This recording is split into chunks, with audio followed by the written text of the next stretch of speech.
कि लाइब्रेरी पहले आ जाए और उस लाइब्रेरी का तालिब इल्म बाद में आए तो बोले क्या।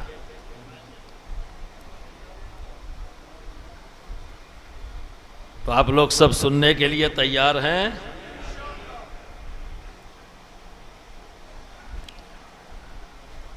अल्हम्दुलिल्लाह अल्हम्दुलिल्लाहि नहमदुहु व नस्तईनुहु व नस्तगफिरुहु व नु'मिनु बिही व नतवक्कलु अलैहि व नऊज़ु बिल्लाहि मिन शुरूरि अनफुसिना व मिन सय्यिआति अमालिना मन यहदिहिल्लाहु फला मुदिल्ल लहु व मन युद्लिल फला हादिय लहु व नशहदु अल्ला इलाहा इल्लल्लाहु वहदहु ला शरीक लहु व नशहदु अन्न सय्यदना व हबीबना व तबीब क़ुलूबिना व शिफ़ा सुदूरना व गौसना व मुगीसना व मुईनना व कुतबना व फरीदना व निज़ामना व सिराजना व अलावना व अशरफना व नूर ऐनना व मलजाना व मावाना मुहम्मदन अब्दहु व रसूलुहु। अम्मा बाद फ़ाऊज़ु बिल्लाहि मिनश शैतानिर रजीम बिस्मिल्लाहिर रहमानिर रहीम। क़द अफ़लहा मन तज़क्का व ज़करा अस्म रब्बिही फ़सल्ला।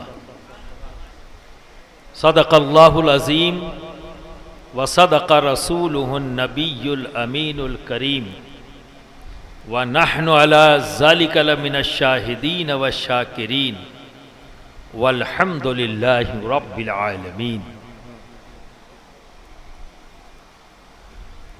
अल्लाह का बड़ा करम और उसका एहसान कि आज हम सबको उसके महबूब बंदे की बारगाह में हाज़िरी की भी सआदत नसीब हुई और उसके ज़िक्र की महफ़िल में भी हमें हाज़िर होने की रब ने तौफ़ीक़ अता फ़रमाई।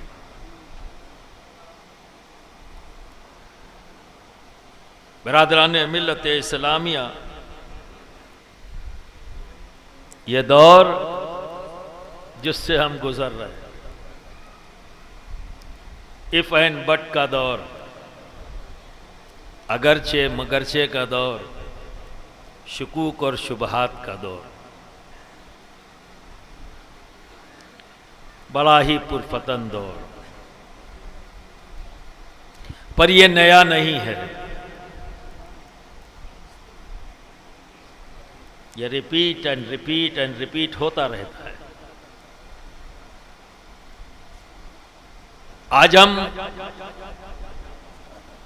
जिस बारगाह में खिराज अकीदत और खिराज मोहब्बत पेश करने के लिए हाजिर हुए, आपका भी दौर,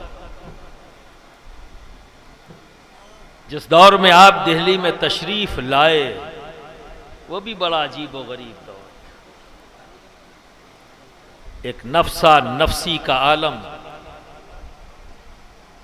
मैं काबिज हो जाऊं कि तू काबिज हो जाए, ये काबिज हो जाए कि वो काबिज हो जाए, पावर की फाइट, सियासी बहरान और उसमें ऐशो तरफ का माहौल क्रिएट किया गया।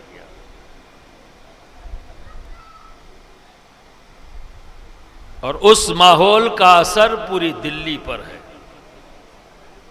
अवाम भी उसी तरफ, खवास भी उसी तरफ, हुक्मरान भी उसी तरफ,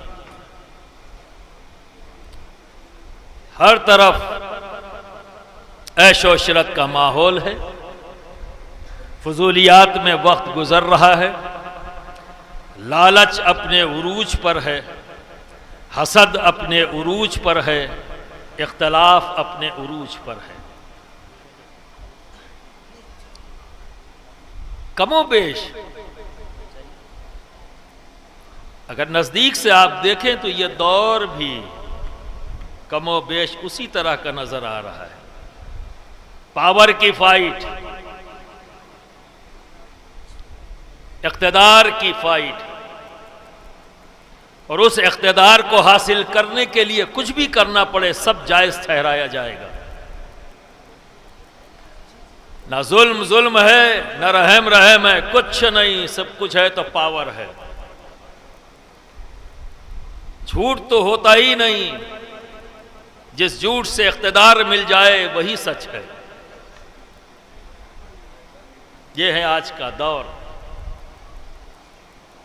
और अवामी सतह पर भी देखें तो वही बेचैनी मौजूद है।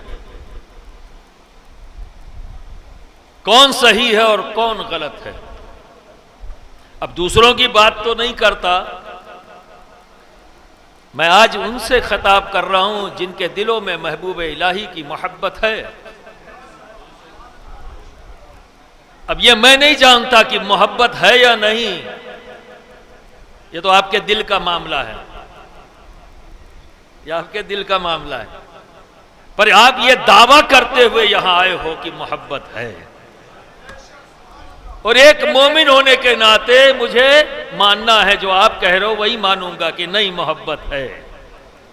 पर जिम्मेदारी तो आपकी है, चूंकि दावा आपका है।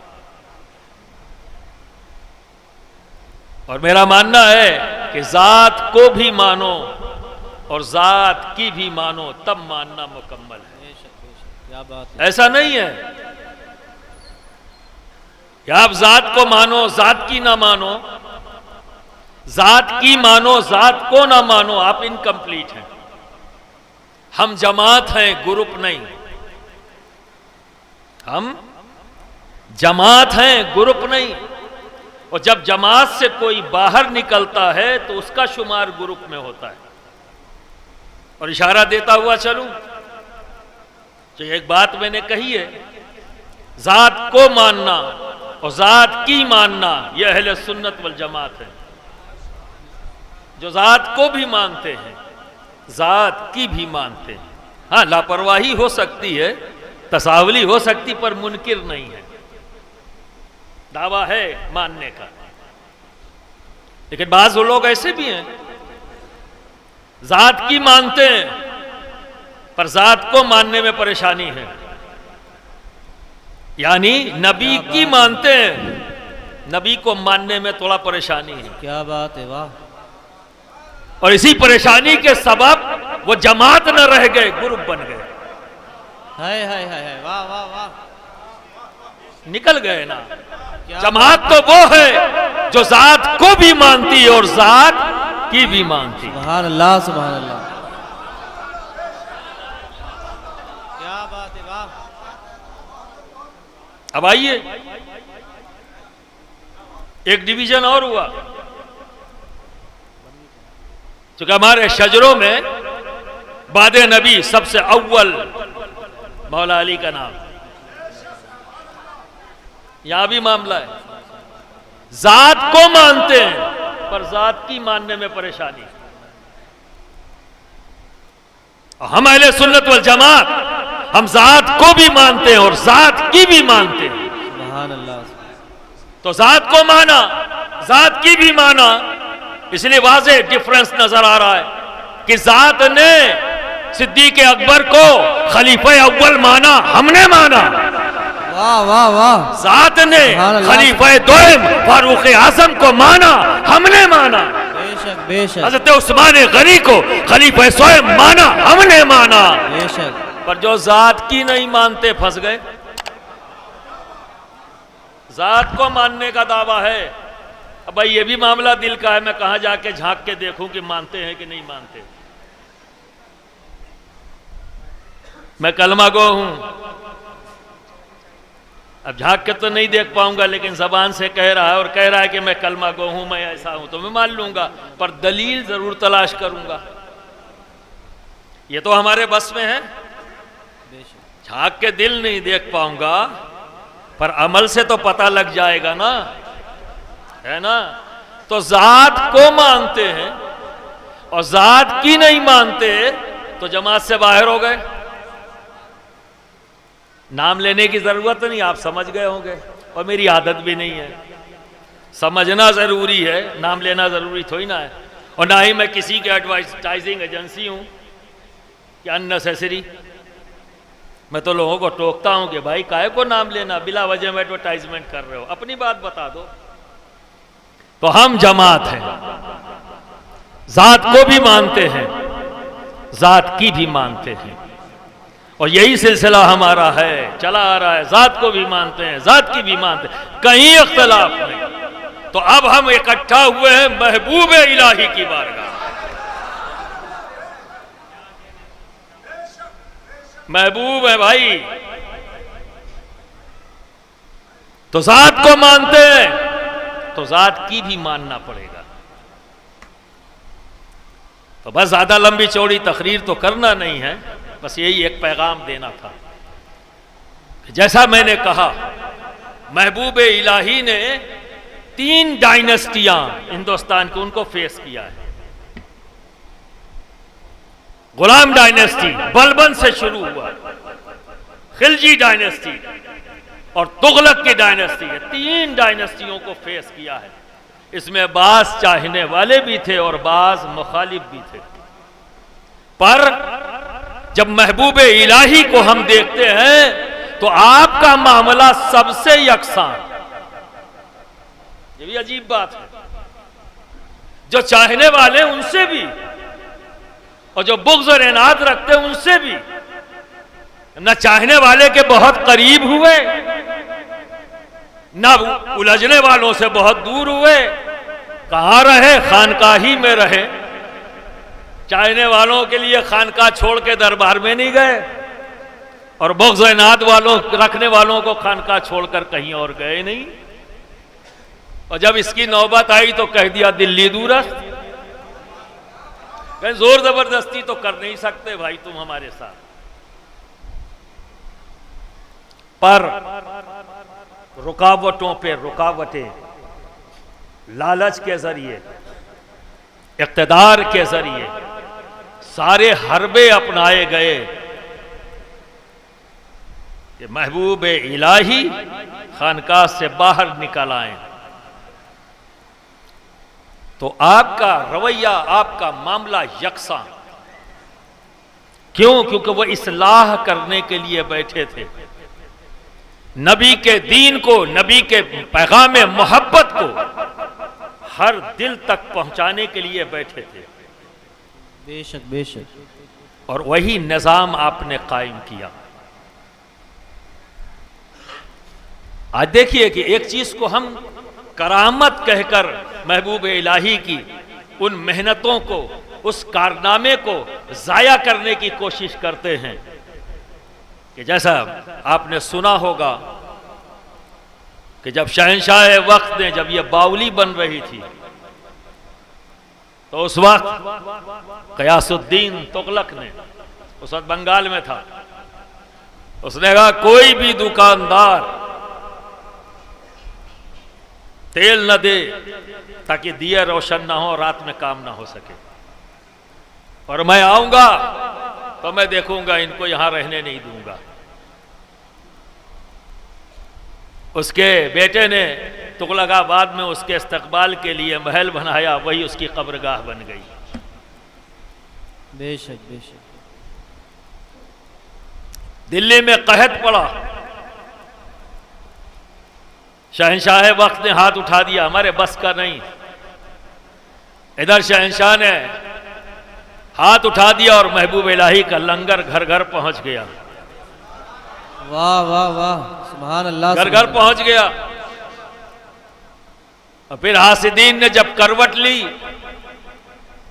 दरबारियों ने, क्योंकि केतली से ज्यादा जो है ना, वो क्या बोलते हैं, चाय से ज्यादा केतली गर्म होती है, ये मुहावरा सुना होगा। तो ये चाटुकारों ने जब देखा ये, तो बादशाह के कानों में डाल रहे हैं, बादशाह तो आप हैं पर रियल बादशाही तो उनकी है। बेशक। तो उसने ये कोशिश किया कि अनाज ना मिले, लंगर के लिए चीज ना मिले, ऑर्डर पास कर दिया। महबूब इलाही ने डबल कर दिया। बेशक बेशक। डबल कर दिया। बेफिक्र हैं। क्यों? कि जब हजरत बाबा फरीद गंज शगर की बारगाह से नेमतें लेकर महबूब इलाही दिल्ली की तरफ रवा दवा हुए, तो आपके पीर मुर्शिद ने फरमाया, मैं देख रहा हूं कि तेरे लंगर में 70 मन नमक इस्तेमाल हो। सुभान अल्लाह। नारे तकबीर, नारे रिसालत, उर्से मुक़द्दस। तो महबूब इलाही क्यों कर घबराते? रोक दिया है, रोक लो। आपने डबल कर दिया, खुराकी सबकी डबल कर दो, और आखिरकार बाबा साहब की जबान से निकला वो सच्चाई के साथ सामने आया। अब आप सोचें, इसको हमने करामत बना दिया, और फिर सुभान अल्लाह माशा अल्लाह। दोस्तों, मुसल्ले के नीचे से अनाज लंगर खाने में नहीं पहुंचाया महबूब इलाही ने, मुसल्ले को उठाकर पैसा नहीं पहुंचाया कि खुराकी डबल कर दो। खुराकी डबल भी हुई, और यह बात सच है कि इतना मन नमक इस्तेमाल भी हो गया, और किसी को पता भी नहीं लगा कि यह हुआ कैसे। ये कैसे हुआ? ये महबूब इलाही की तरबियत थी। इतनी शानदार तरबियत किया कि आपके तमाम मुरीदीन चाहने वालों ने अपनी जिम्मेदारी महसूस किया कि अब ये हालात हैं, तो सबने अपना हिस्सा खामोशी से ले लिया, किसी को किसी का पता ही नहीं। वाह वाह वाह। ये तरबियत है। फकत इसे करामत मत कह दो भाई, वरना इधर ज़हन ही नहीं जाएगा, तो फिर तो हर बात फिर यह तो कहा जा सकता भाई हम तो साहिबे करामत नहीं, हम कैसे करें। तो आज भी ये हालात हैं, लेकिन क्यों नहीं ये हाथ बढ़ रहे हैं? क्योंकि आपकी तरबियत नहीं है। आपकी तरबियत नहीं हो सकी कि आपकी बहैसियत मुस्लिम, बहैसियत चिश्ती निजामी, आपकी जिम्मेदारियां क्या हैं, आपकी तरबियत ना हो सकी। जरूरत है, जरूरत है। इसीलिए इल्म हासिल करना, कितनी बातें आ गई। कल अगर किसी ने किताब से पढ़ा लिखा नहीं तो बड़े आराम से कह दिया जाहिल है, जाहिल है। लेकिन दोस्त, सरकारे दो आलम सल्लल्लाहु अलैहि वसल्लम से इल्म सहाबा ने कौन सी किताब पढ़कर हासिल किया? कहां ब्लैक बोर्ड था? कौन सी क्लासरूम थी? तो नबी से सहाबा ने जो इल्म हासिल किया, देखकर और सुनकर। तो इल्म हासिल करने का यह भी एक तरीका है दोस्त, देखकर और सुनकर। देखने का अंदाज बदलो। देखने को तुम्हें भी मिलता है, पर तुम्हारे देखने का तरीका अलग है। सुनने को तो तुम्हें भी मिलता है। अगर साहिबे सज्जादा ने यह महफिल सजाई है, तो इसमें दोनों तरीके इस्तेमाल किए। इस महफिल में देखो भी और सुनो भी, पर तुम्हारा तरीका क्या है? तुम किस अंदाज में देखोगे, तुम किस अंदाज में सुनोगे, यह तुम्हारा मामला है। मैं तुम्हें सोचने के लिए मजबूर करना चाहता हूं कि देखो भी और सुनकर भी, देखकर भी और सुनकर भी। और सहाबा से ताबईन ने जो इल्म हासिल किया, वो भी यही अंदाज है। फिर इसे लिखा गया आने वाली जनरेशंस के लिए। इसलिए मैं अक्सर कहता हूं, कभी भी किसी कलमा गो को जाहिल मत कहो। ये कह सकते हो कि अनपढ़ है, अनपढ़ कह सकते हो, पर जाहिल मत कहना। क्यों? हाँ, ये कह सकता हूं कि आइंस्टीन पढ़ा लिखा था पर जाहिल था, न्यूटन पढ़ा लिखा था पर जाहिल था। जो अपने खालिक के बारे में ना जान पाए, यार वो कहां से कहूं उसको आलिम।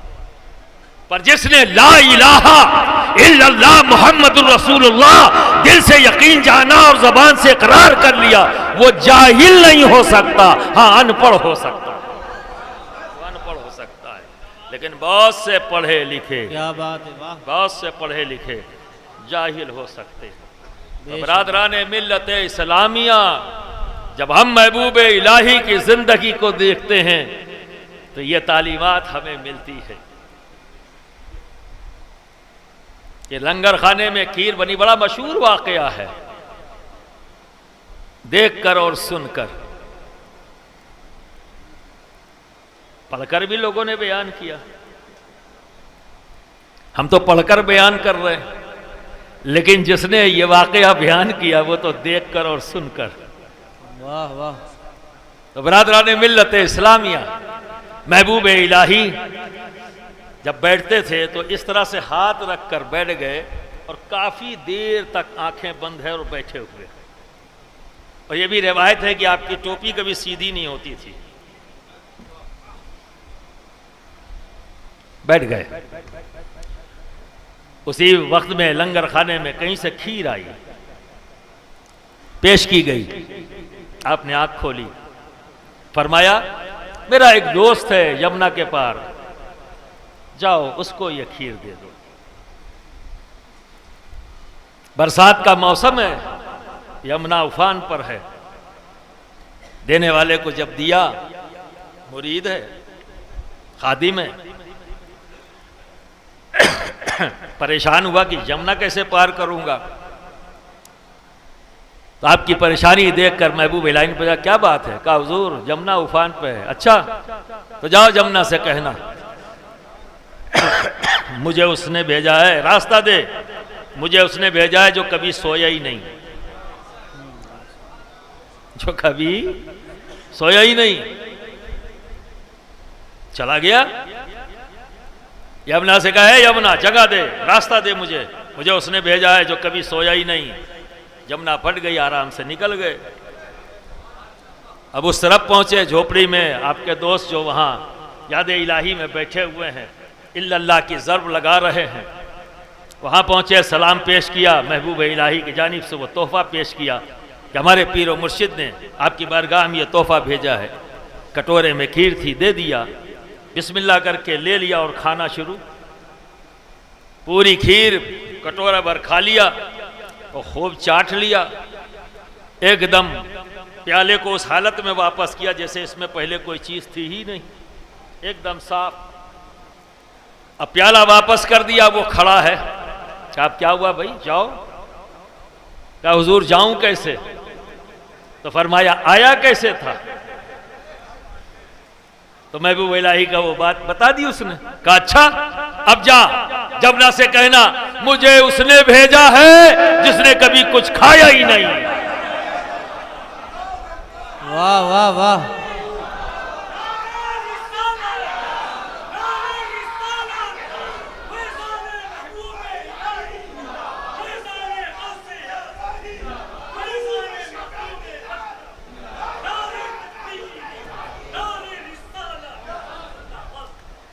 नारों की तादाद थोड़ा कम कर दो यार।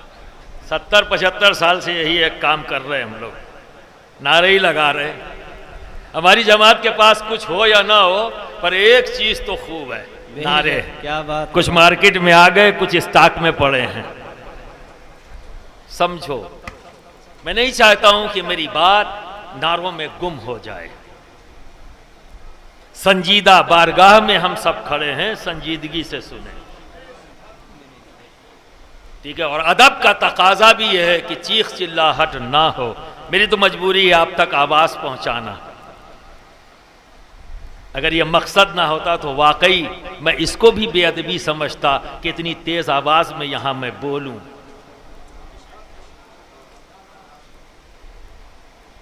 तो जिस जोश में होश नहीं होता वो जोश नुकसानदेह होता है। तो जोश और होश का बैलेंस बराबर रखो। पसंद आए बात तो सुभान अल्लाह काफी है, 70 ने किया तुम्हारे हिस्से में। अब आप देखिए, वहां भी वो कासिद, वो खादिम, वो मुरीद परेशान नहीं है। जब चला था तो काफी देर से देख रहा है, सोए हुए, आंखें बंद है, और क्या कह रहे हैं, सोया नहीं, परेशान नहीं हुआ। और सामने ही पूरा कटोरा खा लिया, कहा खाया नहीं। इतने में तो अगर आप होते तो क्या करते? भाग जाते। तो बरादरान मिल्लत इस्लामिया, ऐसे तो कहा ना, एक्सेप्टेंस, यकीन, ये सब कमजोर हो चुका हमारा। और ऐसे ही हालात थे महबूब इलाही जब जाहिरी हयात के साथ इसी दिल्ली में थे, तो यही हालात थे जिससे आज हम दो चार हैं, यही हालात। तो बिरादरान मिल्लत इस्लामिया, और मैं तो ये कहूंगा शायद इससे बदतर, क्योंकि उस वक्त तो किसी एक की मर्जी होती और तलवार चलती थी। वापस आ गए, जब खानकाह में पहुंचे तो महबूब इलाही मुस्कुरा रहे देख के, दे आए जी हुजूर, दे दिया। अब कैफियत तो है, परेशानी का आलम है, चेहरे पर उलझन। महबूब इलाही ने फरमाया क्या हुआ? कहा हुजूर बात समझ में नहीं आई। कहा क्या नहीं समझ में आया? कहा हुजूर आपको मैंने 2 घंटे से आंख बंद करते हुए देखा सोते हुए, और आप फरमा रहे सोया नहीं, और उन्होंने मेरे सामने पूरा 1 कटोरा खीर खा लिया, वो कहते हैं मैंने कभी खाया ही नहीं। तो महबूब इलाही फरमाते हैं तुम जब सोते हो तो अपने नफ्स के कहने से सोते हो। और बताओ क्या तुम अपने घर में नहीं कहते जल्दी से बिस्तर लगा दो, बहुत तेज नींद आ रही है? कहते हो या नहीं कहते हो? घर में घुसने के बाद क्या कहते नहीं हो जल्दी से दस्तरखान लगा दो, बड़ी तेज भूख लग रही है? कौन कह रहा है आपसे? ज़बान आपकी है, हुक्म नफ्स का है, हुक्म नफ्स का है। पर अल्लाह के ये नेक बंदे ना अपने नफ्स के कहने से सोते हैं, ना अपने नफ्स के कहने से खाते हैं, क्योंकि उन्होंने भी तवक्कुल पर बैठे हुए थे, जब अल्लाह खिलाएगा तो खाएंगे, और रब का जिक्र कर रहे हैं। तो उनकी कैफियत का इल्म महबूब इलाही को हुआ, और वो तोहफा आपने भेज दिया। अभी मुझसे कब्ल आपके सामने नौजवान आलिम ने यही कहा ना, नफ्स, हम सब नफ्स के गुलाम हो गए, और इसी गुलामी के बुनियाद पर आज हमारे अंदर एक दूसरे के लिए एतमाद नहीं। हम बातें अच्छी कर सकते हैं पर अमल नहीं है, आपकी तरबियत नहीं है, ना आप में यह जज्बा है। तो बरादरान मिल्लत इस्लामिया, हालात से अगर लड़ना है, देखो ऐसे ही हालात थे, और इन हालात से अगर लड़ना है तो आस्तीन चढ़ाने की जरूरत नहीं, अपने आप को बेहतर करना शुरू करो। महबूब इलाही को मानते हो तो महबूब इलाही की भी मानो, बेशक, वाह, उनकी भी मानो। आपको भी जख्म पहुंचाया गया, जिस्म लहू लुहान हुआ, लोगों ने चाहा कि उन गुस्ताखों को सजा दी जाए, ताकत थी सजा दे सकते थे, पर मेरे महबूब इलाही ने रोक दिया। नहीं नहीं, अगर सजा दे दी जाती तो उसकी इस्लाह ना होती, सजा नहीं दी गई तो वही आदमी कदमों में आकर माफी मांग रहा है और ईमान कबूल कर रहा है। तो बिरादरान मिल्लत इस्लामिया, इस तरह की महफिलों में आकर यह मकसद लेकर मत आओ कि नारे लगाना है, वाह वाह करना है, नहीं। इन जात का, इन मुकद्दस जमात के, इस गिरोह के किसी भी फर्द का जब जिक्र होता है तो ये वो लोग हैं कि जब इनकी जिंदगी और इनके अमल को हम सुने तो यहां से आए आवाज और यहां उतार लो और फिर अपनी जिंदगी में उसका इंप्लीमेंट करो, इंप्लीमेंट करो। आप देखो कि ये बहुत मशहूर बातें आपको बता रहा हूं कि बाबा फरीदगंज शकर के पास तोहफे में कैंची पेश की गई, तो बाबा साहब क्या फरमाते हैं कि अगर तोहफा देना ही चाहते हो तो मुझे कैंची मत दो, कि हम काटने वाले नहीं हैं, अगर देना ही है तो सुई धागा दो, क्योंकि हम जोड़ने वाले हैं। वाह वाह वाह, हम जोड़ने वाले हैं। तो सिर्फ महबूब इलाही ने सुना नहीं, सिर्फ महबूब इलाही ने देखा ही नहीं, जिंदगी में उतार लिया। और जब उनके देखने वाले, उनको सुनने वाले उनके सामने हैं, तो अमली तौर पर भी अपनी जिंदगी में इंप्लीमेंट किया और वही चीज सामने बताया। क्या कहा कि ऐ बच्चों, ऐ मेरे चाहने वालों, जब तुम्हारे रास्ते में कोई कांटे बिछाए तो तुम कांटे मत बिछाना, तुम कांटे उठाने वाले बनना, ना कि कांटे बिछाने वाले बनना। अगर तुम भी कांटे बिछाओगे तो लोग कहां चलेंगे?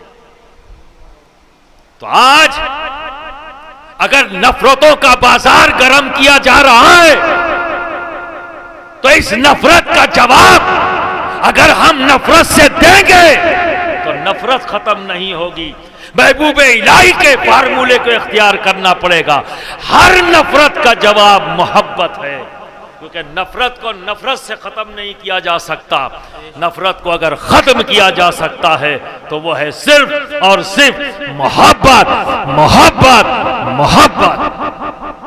यही वो जज्बा है कि जब इसका गलबा जात पर होता है तो सारे एहसासात खत्म हो जाते हैं।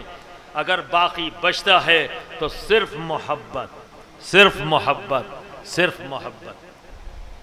दोस्तों, महबूब इलाही के साथ अपनों ने भी, चाहने वालों ने भी जुल्म किया है, लेकिन न किसी को बद्दुआ दी, न किसी के लिए बुरा चाहा। इसी दिल्ली के अंदर महबूब इलाही को फौरन मकान खाली करने की धमकी दी। इसी दिल्ली में एक कमरा है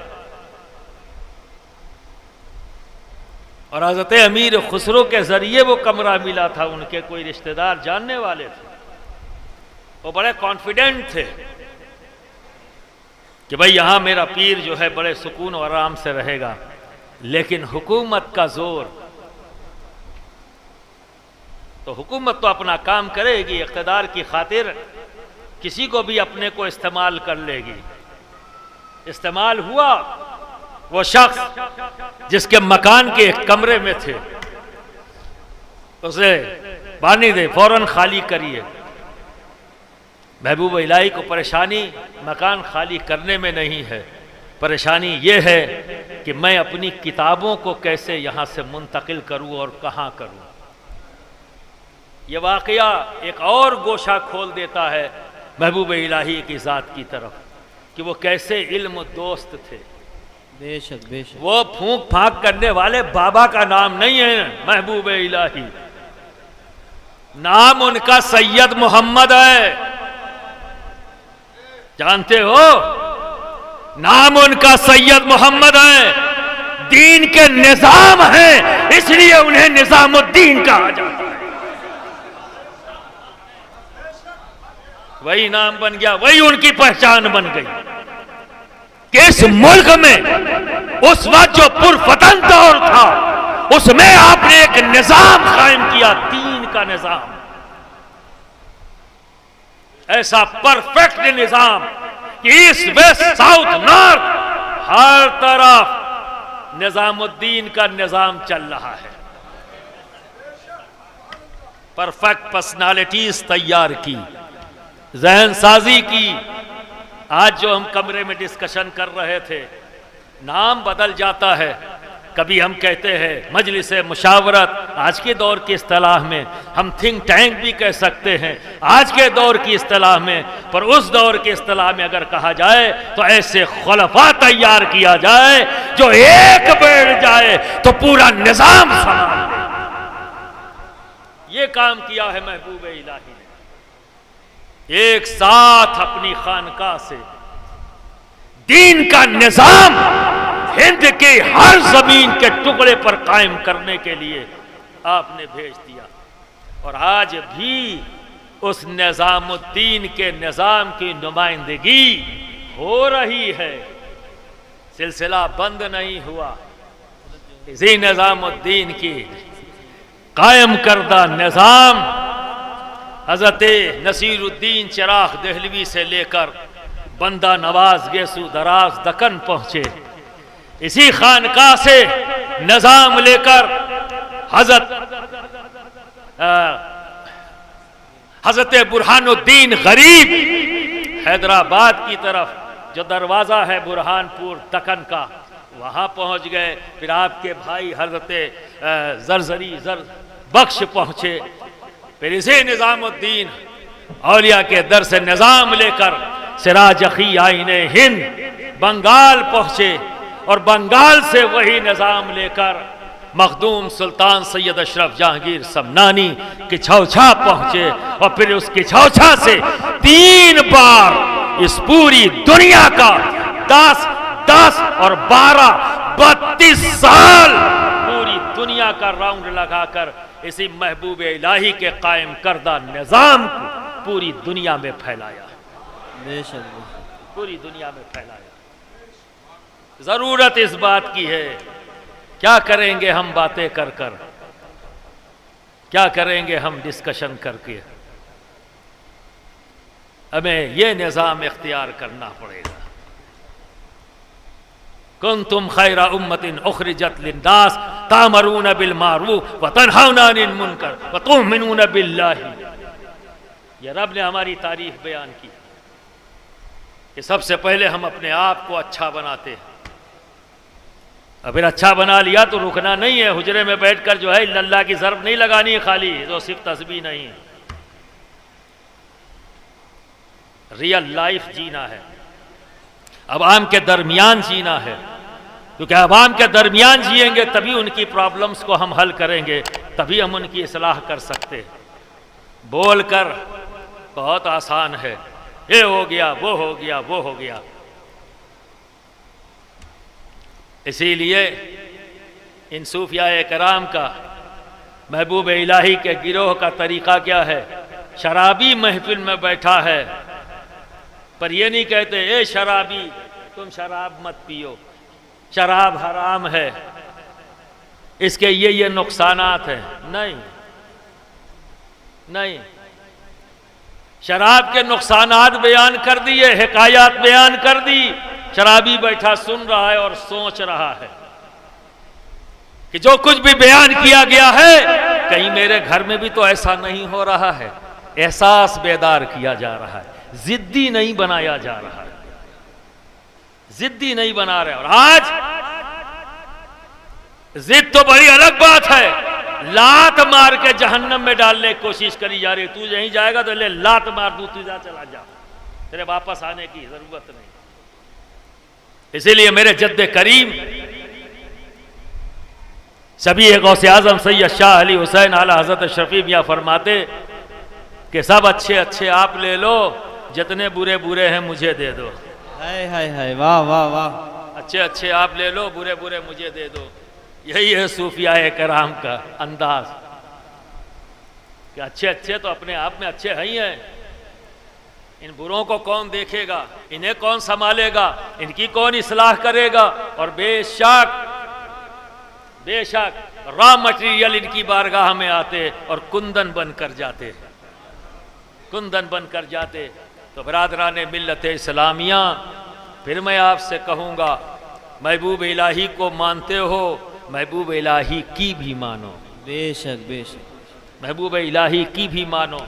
उन्होंने अपने पीर को भी माना और पीर की भी माना। और हजरत बाबा फरीदगंज शकर ने अपने पीर को भी माना, पीर की भी माना।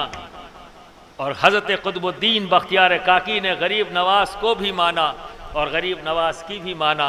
इसीलिए गरीब नवाज की इस पैगाम को पूरे सिलसिले चिश्त अहले बहिश्त आज भी उस पैगाम को दुनिया तक पहुंचा रही है कि नफरत किसी से नहीं, मोहब्बत सबके लिए है, मोहब्बत सबके लिए है।